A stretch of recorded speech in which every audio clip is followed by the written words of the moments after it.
Bonjour à toutes et à tous et bienvenue à cette matinée d'information des parents et des futurs étudiants à l'ULB. Alors, journée d'information évidemment un petit peu particulière puisque nous sommes en virtuel, mais je voulais vous rassurer tout de suite, l'année qui vient ne sera pas une année virtuelle et on en reparlera tout au long de cette conférence d'accueil. L'université fera tout, fait tout et sera apte à donner une véritable expérience de campus, de vie universitaire à nos futurs étudiants. Alors je me présente, je suis Yvon Angler, je suis le recteur de l'université.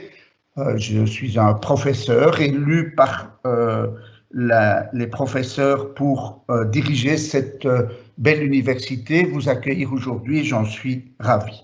L'ULB, c'est 35 000 étudiants, c'est aujourd'hui la plus grande université de la Fédération Wallonie-Bruxelles, 12 facultés, ce qu'on appelle une université complète, c'est-à-dire qui offre aux étudiants toutes les disciplines de la science, aussi bien en sciences humaines, en sciences et techniques qu'en sciences de la vie.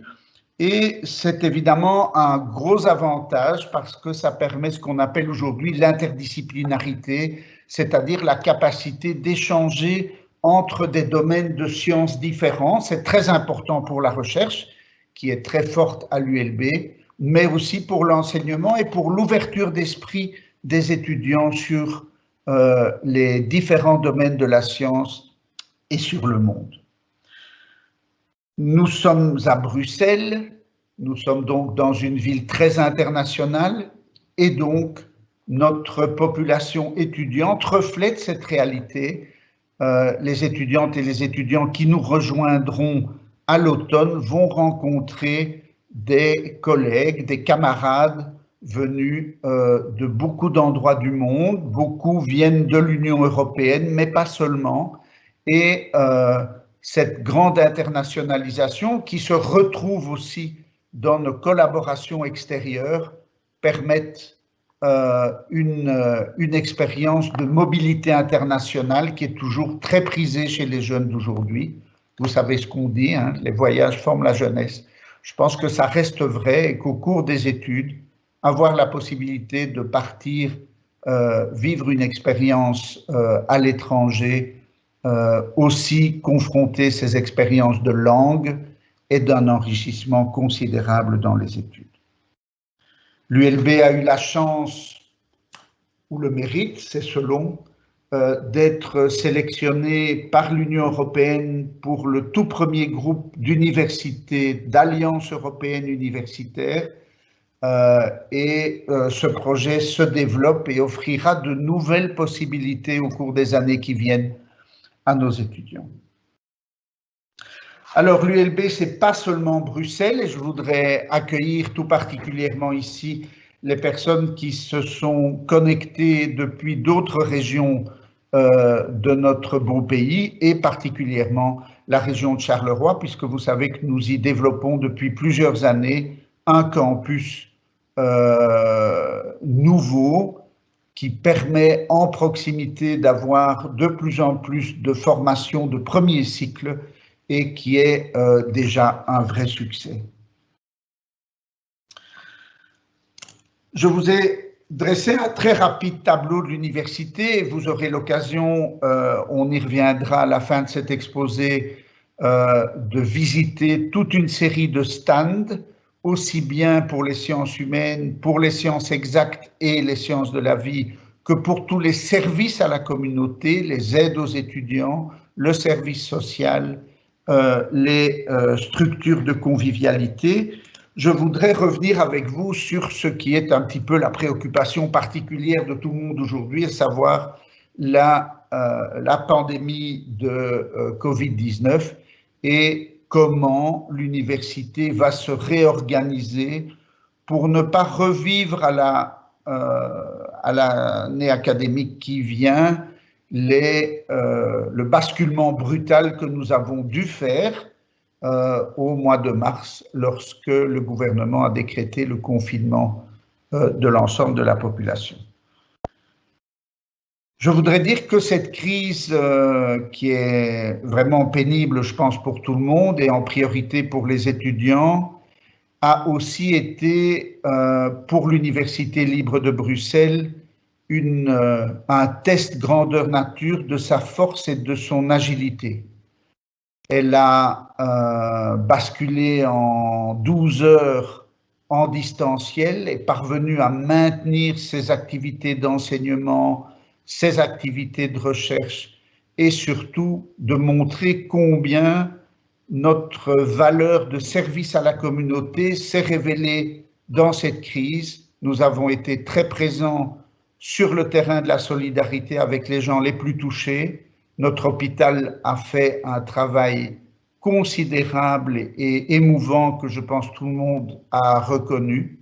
Et nos experts, dont un est avec nous aujourd'hui, ont montré la force de la recherche et la pertinence d'un des leitmotifs de cette université, qui est non seulement de développer la recherche d'excellence, mais d'être très orienté vers son environnement, très attentif à ses étudiants, très attentif à la société qui nous accueille et d'ailleurs qui nous finance, ce qui n'est pas un détail. La rentrée prochaine ne peut pas être une simple répétition du distanciel que nous avons connu. Nous travaillons d'arrache-pied, nous avons annoncé un plan pour combiner ce qui nous paraît l'essentiel pour l'année qui vient, c'est-à-dire à la fois de garantir la sécurité de tous, la sécurité des étudiants, mais aussi de notre personnel, et en même temps de permettre une véritable vie universitaire. Et c'est pour ça que nous avons présenté un plan qui nous permet avec agilité d'aller d'une part du présentiel total, si par chance, même si nous n'y croyons pas, la rentrée académique devrait être dans un contexte débarrassé de l'infection, jusqu'à une réduction du nombre d'étudiants présents sur le campus en même temps si la vigueur d'une seconde vague nous y contraignait, ce que évidemment nous espérons qui ne sera pas le cas. En réalité, le schéma de la rentrée sera en 2 volets. Le premier, c'est une priorité aux nouveaux arrivants, ce qu'on appelle les primo-arrivants, aussi bien, et ce sera la plus grande partie d'entre eux, en première année de bachelier, mais aussi les étudiants qui nous rejoignent en master, puisque l'université a aussi une forte attractivité pour le 2e cycle d'étudiants qui viennent soit d'autres universités, soit de haute école, soit même de l'étranger. A priori, les priorités ensuite, au-delà des primo-arrivants, ce seront toutes les activités en petits groupes, les travaux pratiques, les laboratoires, les séminaires, mais aussi une vie en auditoire avec l'espacement qui est requis pour la sécurité de tous. Vous savez que l'espacement, la distance physique n'est pas le seul paramètre indispensable et l'université est en train de s'équiper à plus de 200 endroits de sources de gel pour permettre de se laver les mains et de se désinfecter les mains, en plus évidemment de l'eau et du savon qui est présent en de multiples endroits de l'université. Le lavage des mains est peut-être aussi important que le 3e élément sur lequel nous insistons et nous insisterons, à savoir le masque dans toutes les situations où la distance physique n'est pas possible. Et donc, nos étudiants seront dans les auditoires, probablement au début de l'année de l'ordre d'une fois sur 2, mais la réalité est que l'université est multiple et que nous faisons confiance à nos enseignants pour organiser cette rentrée particulière, chacun en mettant en avant ses priorités ou ses préférences pédagogiques. Certains enseignants feront beaucoup de ce qu'on appelle des classes inversées, c'est-à-dire du travail à la maison suivi de séminaires où l'on discute des résultats ou de la matière présentée par des documents préparatoires. D'autres feront des cours en même temps en présentiel et sur les réseaux sociaux pour que les étudiants qui ne sont pas sur site puissent les suivre. Et donc, nous sommes tout à fait confiants sur le fait que l'expérience de la vie en campus, ce sera une réalité sur les différents campus de l'université, que ce soit sur le campus historique du Solbosch, à La Plaine pour les sciences et techniques, sur le campus d'Erasme pour les sciences de la vie ou de la santé, ou à Charleroi, sans oublier nos architectes sur la magnifique place Flagey.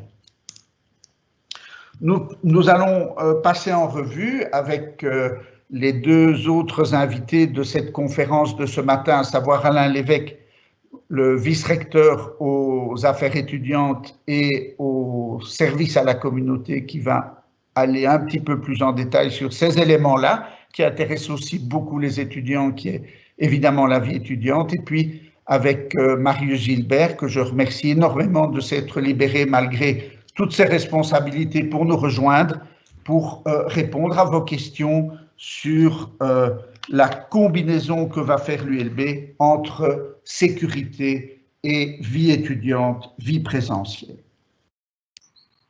Alors,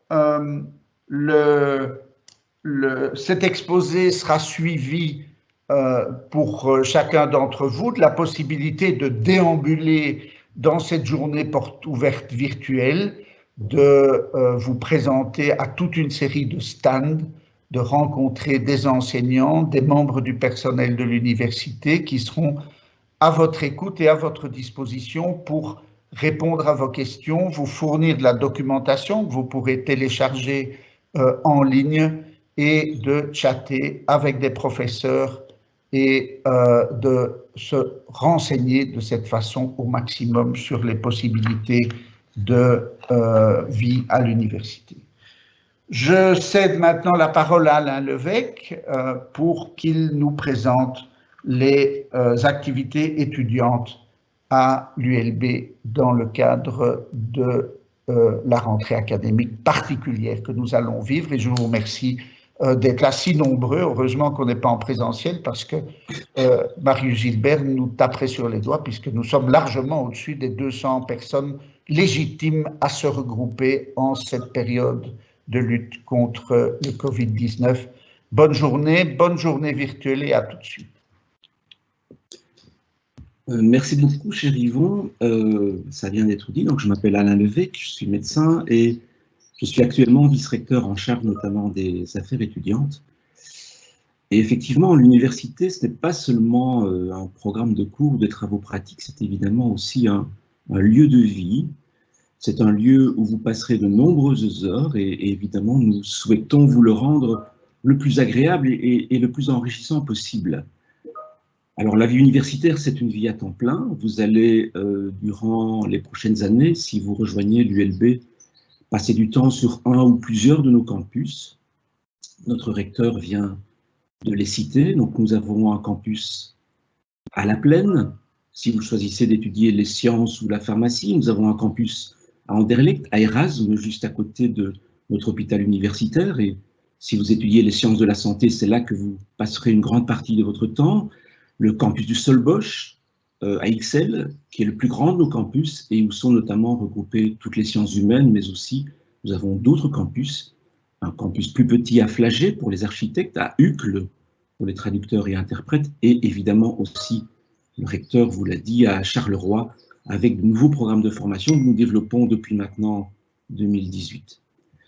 Chacun de ces campus est facilement accessible en transport en commun ou évidemment, bien sûr, en utilisant le vélo ou d'autres types de mobilité douce que nous privilégions dans notre politique universitaire. Sur ces campus, vous trouverez des auditoires, des salles pour les travaux pratiques, mais aussi des bibliothèques, des salles d'études, des salles informatiques, et nous y tenons évidemment beaucoup, des espaces de convivialité, des restaurants, des sandwicheries, des foyers culturels. Donc, autant de lieux qui sont absolument complémentaires des lieux où vous suivrez vos cours et vos diverses activités pédagogiques. Dans nos restaurants, dès la rentrée 2020, vous trouverez une offre alimentaire qui intègre les questions de développement durable, une alimentation issue de circuits courts avec des plats végétariens et une réelle et ambitieuse politique de gestion des déchets. Nous voulons que nos restaurants soient des restaurants du XXIe siècle et nous y travaillons évidemment de façon extrêmement sérieuse. Le temps du passage à l'université est pour vous, évidemment, futurs étudiants, une occasion assez exceptionnelle d'enrichissement intellectuel, mais aussi personnel, par la confrontation d'idées, les contacts avec les autres, les échanges avec d'autres jeunes venus d'horizons très divers à l'ULB. Si vous nous rejoignez, vous verrez qu'il existe une incroyable diversité d'activités culturelles, sportives, festives, politiques, engagées. Alors, je n'ai évidemment pas le temps ce matin de vous décrire tout ça, mais je vais juste peut-être vous donner quelques informations qui, je pense, sont importantes si vous souhaitez, et je l'espère, nous rejoindre dès la rentrée académique. À l'ULB, nous avons plus de 85 cercles étudiants, des cercles culturels, des cercles sportifs, des cercles musicaux, des cercles politiques, des cercles folkloriques, bien sûr, philosophiques, écologiques. Et tous ces cercles sont à l'initiative d'un foisonnement d'activités durant toute l'année académique. Alors vous avez bien sûr la possibilité de vous y inscrire en fonction de vos passions, de vos goûts, de vos envies. Et croyez-moi, tous ces cercles ne demandent qu'à grandir et à vous y accueillir. Si vous avez un amour pour la musique, le cinéma, le théâtre, le chant, l'art, vous allez trouver de quoi assouvir vos passions dans de nombreuses initiatives qui sont portées par notre service ULB Culture. Alors à l'université, nous sommes persuadés de cet adage « un esprit sain dans un corps sain » et nous vous proposons de très très nombreuses activités sportives. Elles sont pilotées par ULB Sport et que ce soit pour vous changer les idées de temps en temps tout seul ou bien avec vos amis, ou pour participer aux équipes universitaires dans différents sports, vous y serez évidemment les très très bienvenus. Il y a bien sûr le folklore étudiant avec au sein de certains cercles folkloriques des activités de baptême. Alors sur ces baptêmes, vous avez certainement entendu tout et peut-être aussi n'importe quoi sur ce baptême. Alors si nous sommes d'accord qu'il constitue vraiment un rite de passage intéressant et qui appartient au folklore de notre université, sachez qu'il ne revêt absolument aucun caractère obligatoire. D'ailleurs, la grande, pour ne pas dire la très grande majorité de nos étudiants ne sont pas baptisés, ce qui ne les empêche pas évidemment de participer aux activités des cercles et aux activités festives. La liberté de choix est évidemment de mise sur cette question-là. Alors, comme cela vient de vous être dit pour les activités pédagogiques, il est certain que toutes ces activités, je dirais, de la vie étudiante sont aussi impactées par la crise sanitaire actuelle. Nous devons évidemment adapter nos modes de fonctionnement à la crise actuelle, mais notre volonté est que la vie étudiante sur nos campus se déroule dans les meilleures conditions possibles et dans le respect des consignes sanitaires, qui seront celles effectives en date du 15 septembre. Elles vont probablement encore évoluer entre aujourd'hui, la fin du mois de juin, et le 15 septembre. Mais quelles qu'elles soient, vous vous doutez que pour nous, évidemment, notre préoccupation quotidienne, c'est la santé de tous. Et donc, ces règles et ces consignes qui seront celles du 15 septembre seront évidemment d'application dans ce que seront les activités de la vie étudiante. Donc, nos restaurants appliqueront bien sûr les recommandations qui seront imposées au secteur de la restauration collective. Au niveau des activités culturelles, il y aura des recommandations, il y en a déjà et elles vont probablement évoluer. Nous appliquerons les recommandations qui seront imposées ou en tout cas fortement recommandées au secteur culturel. Il en ira évidemment de même pour les activités des cercles où les règles de distanciation physique et toutes les règles d'hygiène seront évidemment d'application dans les activités.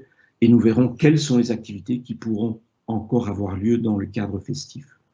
Le port du masque sera fortement recommandé sur les campus et imposé dans certains lieux, là où la distanciation physique ne sera pas possible.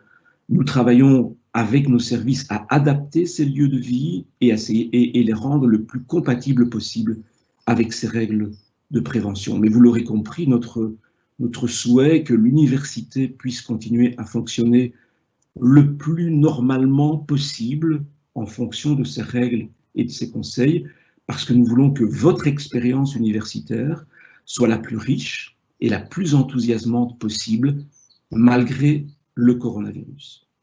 Je voudrais aussi vous dire peut-être quelques mots d'un certain nombre de services que nous offrons aux étudiants et aux étudiantes afin de les aider à résoudre des difficultés auxquelles ils sont possiblement ou ils seront possiblement confrontés. Les stands sont présents ce matin. Je ne peux que vous inciter à les rejoindre après cette conférence introductive. Notamment, si vous avez des doutes sur des questions, sur l'orientation de vos choix d'études, n'hésitez pas à vous rendre sur le stand d'InfoRétudes. J'espère qu'ils vous donneront les informations adéquates pour vous aider dans vos choix. Si vous avez des difficultés à trouver un code pour vous loger, l'Office du logement peut vous aider à trouver une solution à vos difficultés. Si vous devez travailler pendant vos études, bon nombre de nos étudiants doivent travailler et mener de front un job étudiant et leurs études. Nous avons aussi, au travers de notre service social, la possibilité de vous aider dans l'identification de ces jobs étudiants et nous en avons de nombreux au sein de l'université. Si vous avez des difficultés financières, notre service social dispose de toute une gamme d'aides, que ce soit sur le long terme ou de façon plus ponctuelle. Alors dites-vous bien que vous n'êtes pas le seul en situation parfois compliquée. Plus de 25% de nos étudiants reçoivent une aide financière sous quelque forme que ce soit.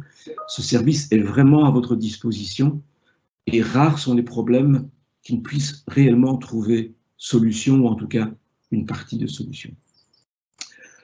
Alors, nous insistons aussi, et je voudrais vous dire quelques mots rapides là-dessus, nous sommes une université inclusive. Ça veut dire quoi? Ça veut dire que parmi vous qui m'écoutez ce matin, il y a possiblement des sportifs de haut niveau, des artistes, des étudiants entrepreneurs, des jeunes qui présentaient des difficultés d'apprentissage ou être peut-être porteurs d'un handicap ou d'un problème de santé particulier. Vous devez savoir que nous disposons des services qui sont chargés de vous aider et qui sont chargés de trouver avec vos professeurs des aménagements qui vous permettent de suivre un cursus le plus normal possible comme tout autre étudiant. Deux mots aussi, très rapidement, pour insister sur le fait que votre bien-être est un paramètre très très important pour nous. Je pense et nous pensons que c'est un paramètre important qui concourt à votre réussite et donc nous souhaitons bien sûr vous aider à vivre votre parcours d'étudiant qui est loin d'être un long fleuve tranquille. Nous souhaitons vous y aider et nous souhaitons vous aider à naviguer dans les meilleures conditions possibles. Pour votre santé et votre bien-être, nous avons toute une série de services qui sont aussi à votre disposition. Nous avons un service médical avec des médecins généralistes et des médecins spécialistes. Nous avons un service ULB Santé qui développe des programmes de promotion de la santé sur nos campus. Nous sommes en partenariat avec des associations qui vous aident à faire face à d'éventuels soucis de la vie. Et à l'ULB, Psycampus, pour n'en citer que quelques-unes, et vous aurez l'occasion dans les stands d'en rencontrer certains d'entre eux. Et enfin, et pour terminer, notre université est une université citoyenne, engagée, qui est porteuse de valeurs importantes, d'humanisme, de tolérance, de respect de l'autre et d'ouverture. Avec notre ASBL ULB engagé, ces valeurs, nous les portons notamment au travers de nombreux projets d'engagement dans la ville, dans des associations, dans des écoles. Et pour mener à bien ces projets, nous favorisons l'engagement de nos étudiants. Et donc, si vous souhaitez nous rejoindre ou si vous souhaitez développer vos propres projets d'engagement citoyen avec vos amis, votre cercle, votre association, nous serons toujours à vos côtés pour vous y aider, car pour nous, c'est aussi ça, l'université, c'est aussi ça, être étudiant à l'ULB. Merci pour votre attention et je pense que maintenant, je vais rendre la parole à notre recteur pour la suite de cette conférence d'introduction et de lancement de la matinée. Merci beaucoup, Alain. Et donc, c'est mon plaisir évidemment d'introduire Marius Gilbert, qu'on ne présente plus, qui a crevé tous les écrans au cours des semaines, même si lui, comme nous, on aurait préféré que ce ne soit pas nécessaire, ou en tout cas que ce ne soit pas dans un cadre aussi difficile et aussi tragique. Je vous rappelle que vous pouvez poser des questions. Dans la barre d'outils, vous avez une petite double bulle, de bande dessinée avec un point d'interrogation. Vous pouvez écrire vos questions qui arrivent à ce moment-là chez nos gestionnaires et qui nous les transfèrent. Je vais peut-être poser la première à Marius en le remerciant d'être parmi nous et de nous dire comment il voit la question de la sécurité individuelle, au fond, des mesures que chacun d'entre nous, chaque étudiant, chaque membre du personnel peut prendre pour, d'une part, se protéger, mais surtout, je pense que c'est ce qu'il va nous expliquer, pour protéger les autres et éviter de propager sans le savoir le Covid-19. Marius, bienvenue. Merci. Alors, bon, en fait, les mesures de protection qui seront d'application à l'université, en fait, pour la plupart, ne diffèrent pas vraiment des mesures qui sont recommandées dans la vie de tous les jours. C'est-à-dire, elles tournent autour de différents axes, les gestes barrières qui ont été répétés à de nombreuses reprises, tout ce qui est hygiène de main, on en a parlé un petit peu tout à l'heure, et Yvon a mentionné la présence de nombreux lieux où cette hygiène sera rendue possible. Il y a la distance physique entre les personnes lorsqu'elles se parlent, lorsqu'elles échangent. Et cette distance physique, on précise bien, on utilise bien le terme de distance physique plutôt que distance sociale, parce que il n'est pas question d'être distant socialement les uns des autres. On peut très bien être à une certaine distance physique de quelqu'un et avoir une discussion assez passionnée avec cette personne. Et la troisième chose, c'est les masques qui sont un instrument qui est vraiment utile pour tous les cas où ça peut être dans des couloirs, ça peut être dans certains lieux où en fait la densité de personnes est un peu plus élevée ou des choses comme ça. Dans tous les cas où cette distance physique est difficile à être respectée. Donc je pense que ces trois éléments-là ont été soulignés de façon très très large dans les dernières semaines.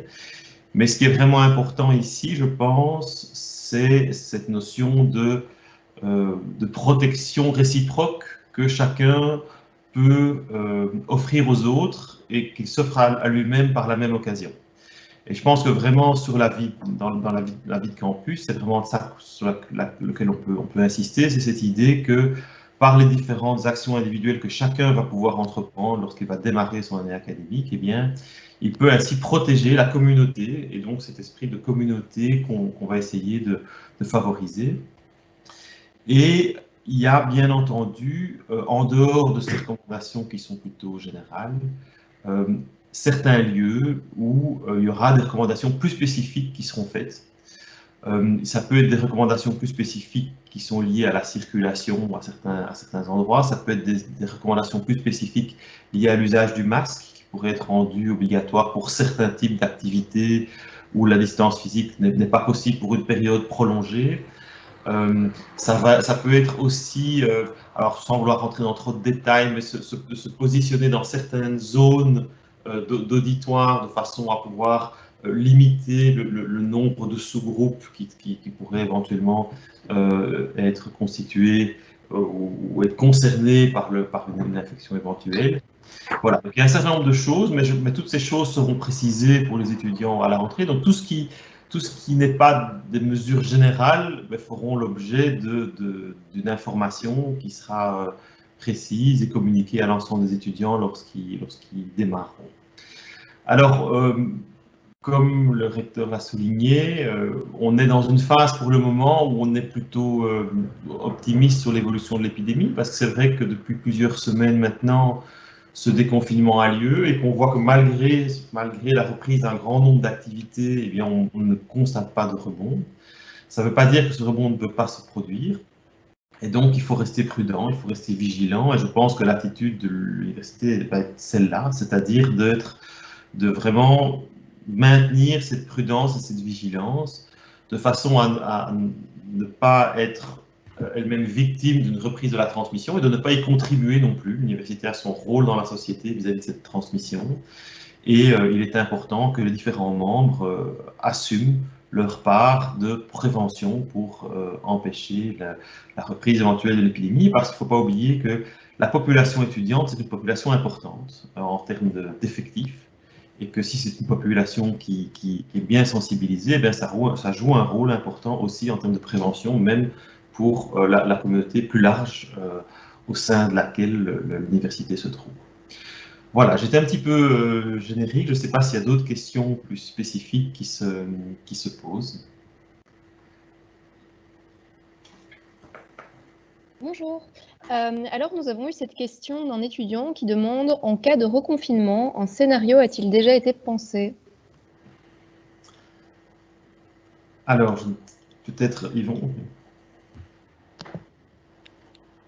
Je ne sais pas. Oui, voilà. Oui, donc nous avons. Donc il y a un scénario de reconfinement qui a été beaucoup relayé par la presse. Si la situation devait dégénérer et que un resserrement des normes devrait être fait, nous avons proposé une possibilité de rotation sur 3 semaines qui permet d'éviter que l'université devienne en soi un foyer d'infection, puisqu'en étant 2 semaines confinés, entre guillemets, 1 semaine sur site, les étudiants ne sont pas en situation de pouvoir être contaminés ou de contaminer les autres.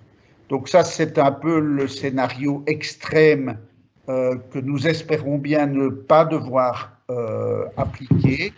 Au-delà de cela, c'est évidemment le reconfinement total, mais très honnêtement, et j'espère que Marius ne me contredira pas, le retour au reconfinement total me paraît hautement improbable. Ce que nous espérons, c'est pouvoir rester dans une situation où tous les étudiants puissent être pratiquement tous les jours sur les campus, mais pas tous en même temps et en ayant un allègement des cours en auditoire qui sont évidemment les grandes surfaces les plus compliquées à gérer convenablement pour éviter la propagation de l'épidémie, mais nous avons des décisions qui ont été prises, qui sont d'ailleurs maintenant, semble-t-il, en bonne partie celles que la ministre de l'Éducation supérieure est en train de privilégier et qui permettront à la fois une présence en auditoire et une distanciation physique suffisante pour ne pas faire courir de risques à nos étudiants. Je voulais quand même dire encore une chose, c'est que dans le pack d'accueil, il y aura 2 masques. Nous croyons énormément que protéger les autres, c'est porter un masque dans toutes les situations où la distanciation sociale, physique n'est pas possible, avec une très grande efficacité, et donc nous les fournirons aux étudiants de façon à être sûr qu'ils en aient chacun en suffisance.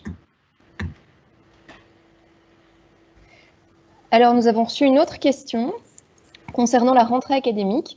Une personne nous demande, aura-t-on cours normalement dès le départ ou devrons-nous commencer l'année avec des cours en ligne?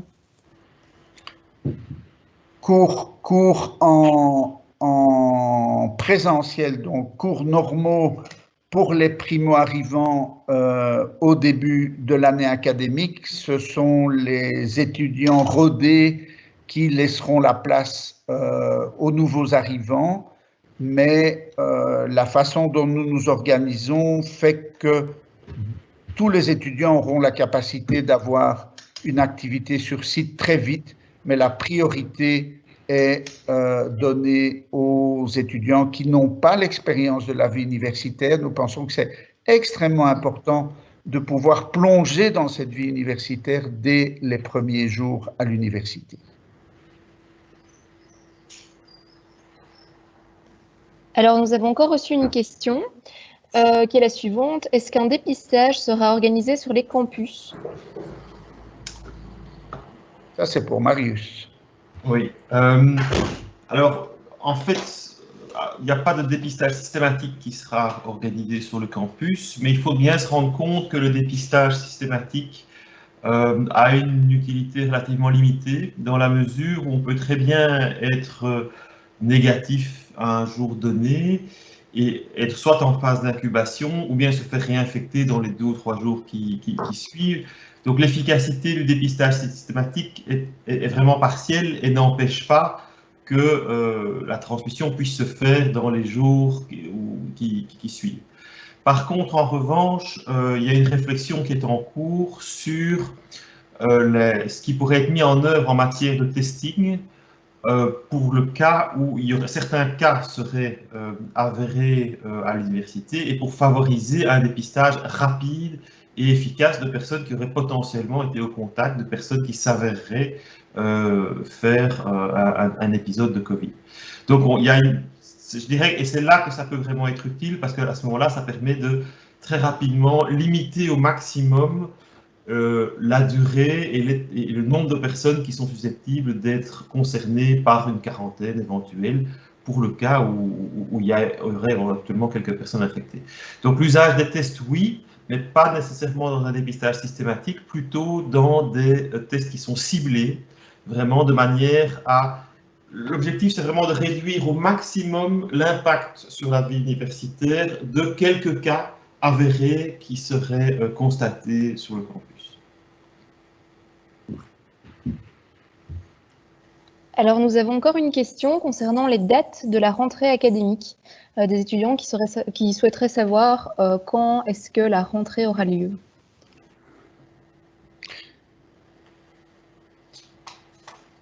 Je pense, c'est pour moi. Donc, la rentrée académique officielle est le lundi, si je ne dis pas de bêtises, 14, je crois, 14 septembre, le lundi 13 ou 14 septembre, et les activités reprennent parfois déjà dans la semaine précédente sur un campus et puis l'autre pour les journées d'accueil. La cérémonie de rentrée académique est le vendredi 11 ou vendredi 12, je crois que c'est le 11, juste avant le week-end qui précède ce lundi de la rentrée, mais il y aura des invitations aux étudiants pour ce qu'on appelle la JAN, la journée d'accueil des nouveaux étudiants, et la JAP, qui est la journée d'accueil des étudiants du pôle santé sur le campus d'Erasme. Je profite que j'ai la parole pour vous dire que le temps a couru, que la durée de notre conférence est passée et que je ne voudrais pas empiéter sur celle des autres, puisque vous savez que dans cette journée, vous avez d'autres conférences live qui sont accessibles à partir de la salle des conférences, entre autres sur les inscriptions, entre autres sur les études contingentées, médecine, polytechnique, tout particulièrement, et bien entendu, en dehors des stands de toutes les facultés et des services de l'université, la possibilité de faire des visites virtuelles des campus. Je vous invite donc à retourner dans le grand hall et à partir de là, de choisir votre façon de faire votre chemin dans les services de l'université. Je vous remercie énormément de nous avoir fait confiance en nous rejoignant. Vous avez été beaucoup et beaucoup de gens présents dans cette première conférence. Je vous remercie de l'intérêt que vous portez à l'université. Je pense qu'elle le mérite. Elle est vive, elle est joyeuse, elle est responsable et passionnée par la science et par la formation des générations à venir. Vous savez que les diplômes de l'ULB sont valorisés dans le monde entier. Les études d'insertion professionnelle de nos étudiants, de nos diplômés le montrent. Et je vous souhaite une bonne journée. J'espère vous retrouver nombreux à la rentrée académique à l'ULB. Bonne journée. Merci d'avoir été parmi nous. Bon samedi sous la pluie.